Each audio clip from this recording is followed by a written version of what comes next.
aircraft visit with Ace Batch 03. Landing gear doors operation sequence.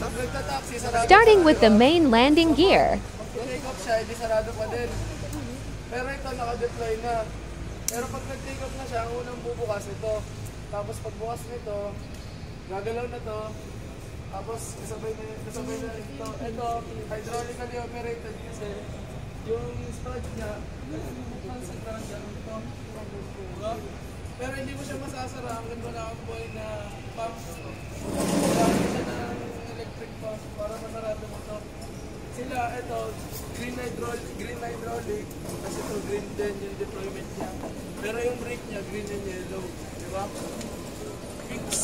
Fix, mechanically, tapos yung winch din, fix.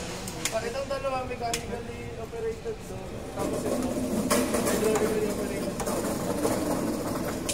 Now with the nose landing gear. So, alin dito yung mechanical?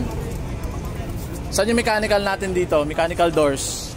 Di ba sabi natin yung nakadikit doon sa landing gear strut, nakadikit mismo. So yung mechanical natin is ito, tsaka ito, dalawa. So di ba sabi, gaya doon sa main landing gear natin, sabi nga niyang, once na nag-retract to, after take off, kasama na to. And then last na to, which is ito yung hydraulically operated na main door natin.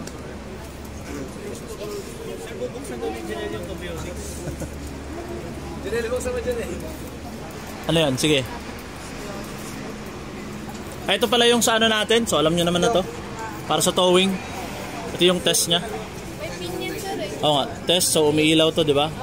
Pero hindi naman tayo pwede mag-rely solely sa ilaw na to kasi pwede minsan busted or defective to. Dito ba yung lagi nakakalimutan? So ito, tinataas lang, tataas mo lang siya para pumasok tong butas dito tapos sasal pa.